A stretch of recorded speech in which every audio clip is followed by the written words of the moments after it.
도구 플레이. 손.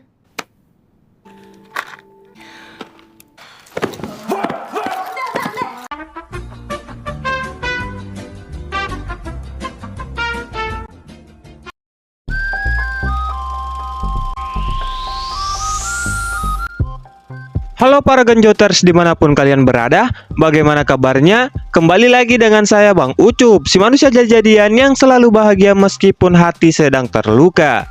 Di pertemuan kita kali ini, saya akan merangkum sebuah film yang berjudul Love and Lies yang diperankan oleh salah satu personil K-pop, yaitu Sehhyun SNSD dan Lee Junyoung yang merupakan salah satu personil U-KISS. Film yang dirilis pada awal tahun 2022 lalu ini menceritakan tentang hubungan asmara antara partner kerja, yang dimana salah satu dari mereka memiliki kebiasaan unik, yaitu gemar melakukan hubungan asmara dengan berpreferensi submisif dan berkeinginan memiliki pasangan yang dominan. Daripada kita sama-sama pusing apa itu submisif, apa itu dominan, langsung saja miringkan HP dan otak Anda, tahan napas Anda selama 7 hari, tutup mata Anda, nyalakan YouTube mode gratis Anda, dan mari menonton.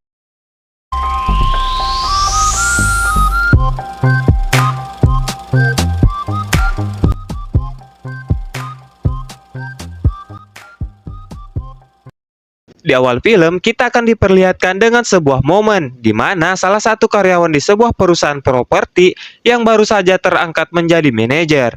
Orang itu bernama Jung Ji-Hoo. Karena Ji-Hoo memiliki wajah yang tampan dan sangat populer di perusahaan tersebut, tidak sedikit para pekerja wanita yang tertarik padanya, termasuk salah satu rekan kerjanya yang bernama Ji-Woo, yang juga menjadi pemeran inti dalam film ini. 지우 씨, 네? 실에서 봬요. Di suatu hari, Ji-Hoo mendapat suatu kiriman paket. Namun yang menerima paket tersebut ialah si Ji-Hoo, karena nama mereka yang hanya beda satu huruf saja. Mengetahui kiriman paketnya salah sasaran, Ji-Hoo pun dengan cepat berlari untuk menemui si Ji-Woo. Ketika sampai di tempat Ji-Woo, Ji-Hoo pun dengan cepat mengambil barang dari isi paket tersebut yang sudah dibuka si Ji-Woo. Karena nama mereka sama sekali susah dibedakan, kedengarannya juga hampir sama, Ji-Woo, Ji-Hoo, Ji-Jigong. Biar lebih gampang nyebutnya, kita ubah sajalah nama mereka jadi Anto dan Anti. Oke, lanjut. Karena isi paketnya adalah sebuah kalung anjing, Anto pun menjelaskan bahwa kalung anjing itu untuk anjing peliharaannya di rumah. Namun nyatanya Anto pun harus menanggung malu setelah Anti melihat sebuah brosur aksesoris dewasa yang lagi diskon, jatuh tepat di bawah kakinya.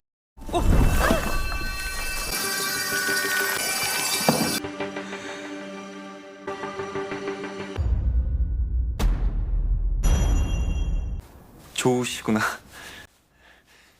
Keesokan harinya, Anto yang sedang berada di ruang aksesoris, karena malu atas kejadian kemarin, si Anto pun seketika menutup kepalanya dengan sebuah boneka raksasa, karena ia melihat Anti yang juga berada di sana.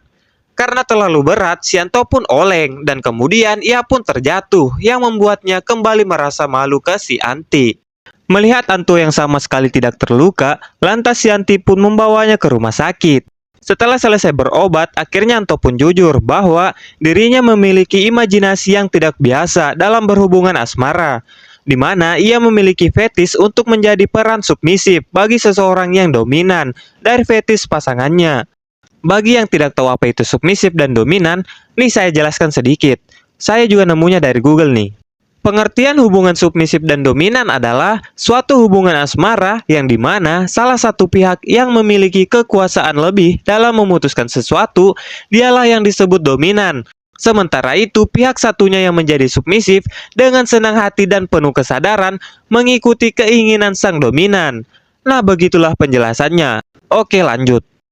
Dulu si Anto pernah memiliki hubungan submisif dan dominan dengan mantan kekasihnya.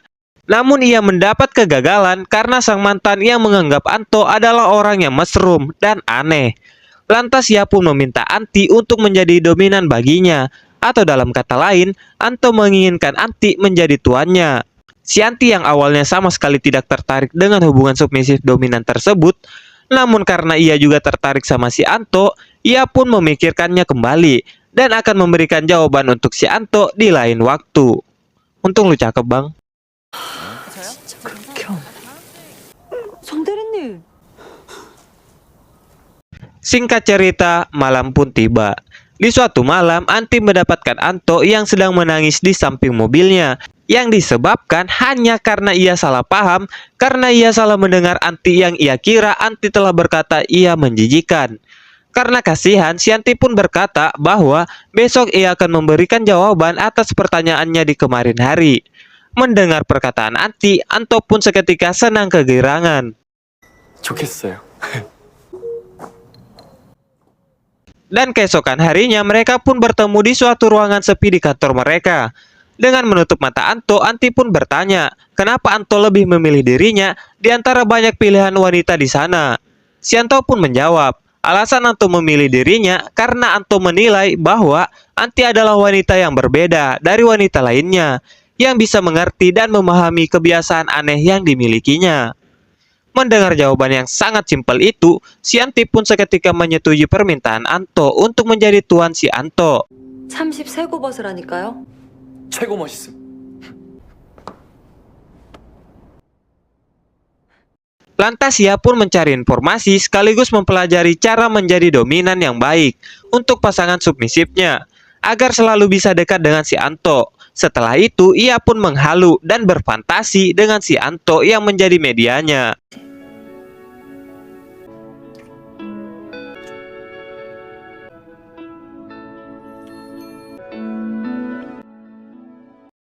Atas kesepakatan tersebut, Anti pun membuat sebuah perjanjian kontrak selama 3 bulan yang harus mereka berdua laksanakan. Dan Anto pun menyetujuinya. Di hari pertama masa kontrak mereka pun pergi ke sebuah hotel untuk melakukan kegiatan antara dominan dan submisif yang pertama, yaitu dengan membuat Anto seolah-olah menjadi dogi peliharaannya Anti, dengan memanfaatkan kalung yang telah dipesan Anto sebelumnya. Dan memberi makan Anto entah itu makanan dogi beneran atau bukan yang dimakan secara langsung di tangannya oleh si Anto. Dan hal itu cukup membuat si Anti nyilu-nyilu nikmat.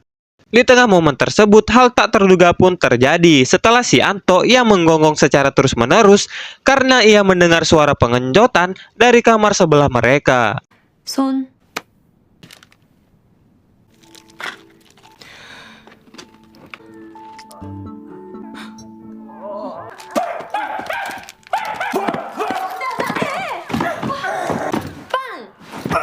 드리겠습니다. Kegiatan aneh mereka itu pun terus berlanjut, di mana si Anto selalu mendapat perlakuan aneh dari si Anti, yang beberapa di antaranya badannya diinjak dengan sepatu heelsnya Anti, lalu kemudian badannya diteteskan cairan lilin oleh si Anti. Tapi bukannya merasa kesakitan, si Anto malah merasakan suatu kenikmatan karena hal itu dilakukan oleh sang pemeran dominan yang selama ini ia damba-dambakan.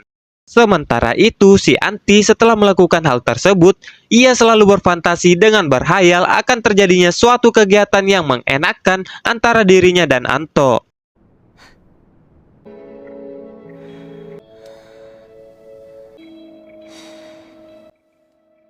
Dan pada suatu hari, Anti mendapat rekan kerja baru yang diposisikan menjadi partner kerjanya. Dan karena hal itu, nampaknya membuat Anti cukup sibuk dengan pekerjaannya dan kurang atas waktu dan perhatiannya terhadap Anto, pasangan submisifnya. Dan tentu saja, sikap cuek Anti itu cukup membuat Anto merasa cemburu.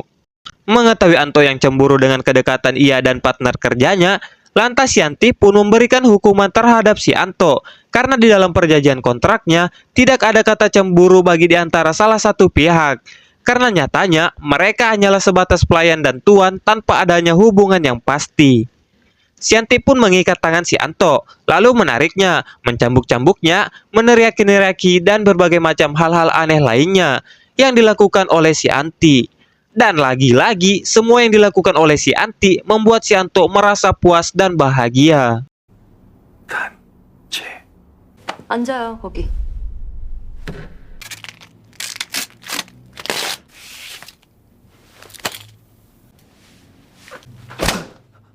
따라 나와. 뭐? 죄송합니다. 한 번만 더 알려주시면. 아, 씨발, 몇 번을 가르쳐야 되는 거야? 아, 씨발!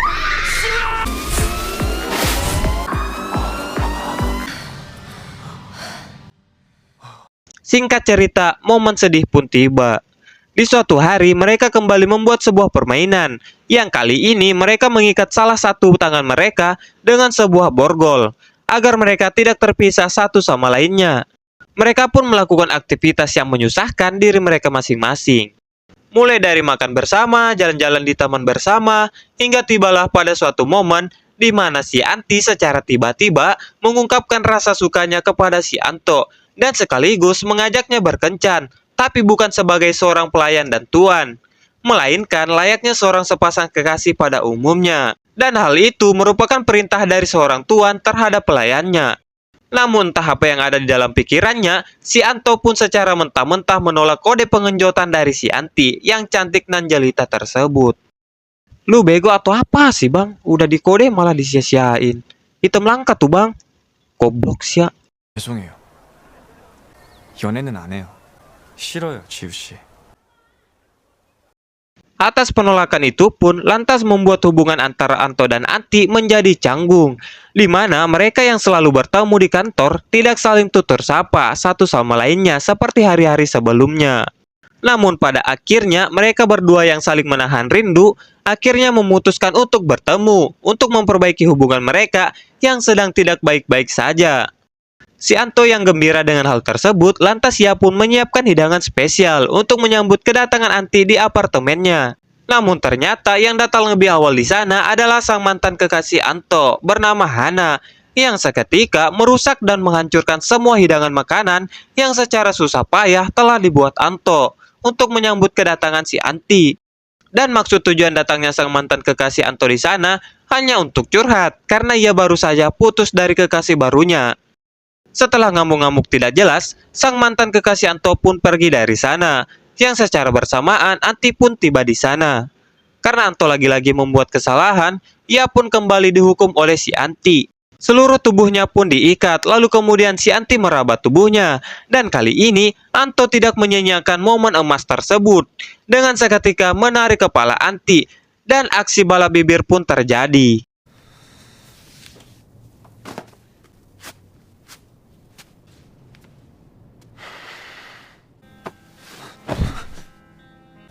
말만 해. 더한 것도 해줄 수 있어.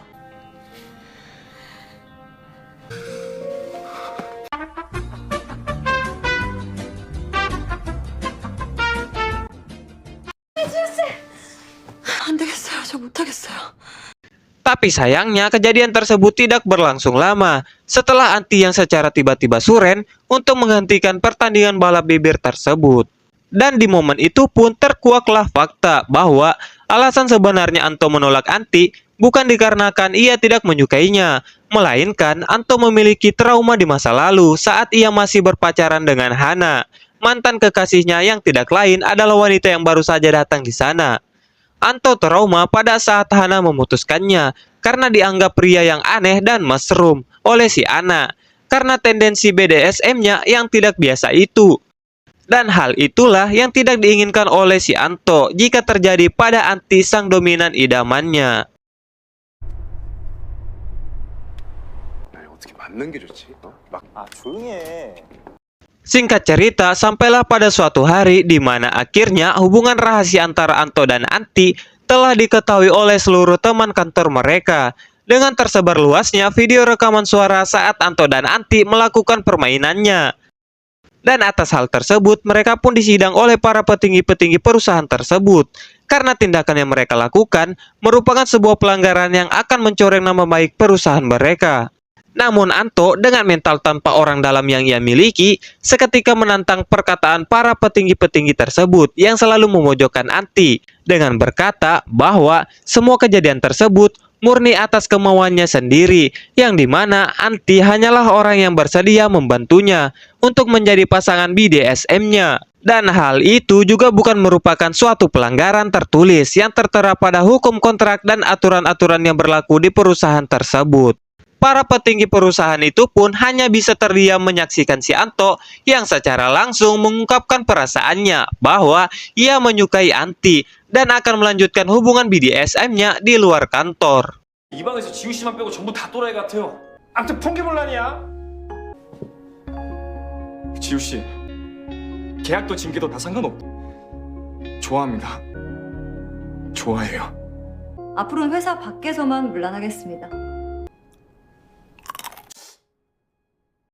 Menjelang akhir film, Anto dan Anti pun akhirnya telah resmi berpacaran dan melanjutkan kembali hubungan submisif dominannya yang dalam 3 bulan ini telah habis masa kontraknya. Film pun ditutup dengan memperlihatkan Anto dan Anti yang kembali bermain dogi-dogian. Yang nampaknya kali ini setelah Anto yang menjadi doginya, lama-kelamaan bisa jadi Anti ganti posisi jadi doginya Anto dan pengenjotan pun terjadi. Film pun tamat.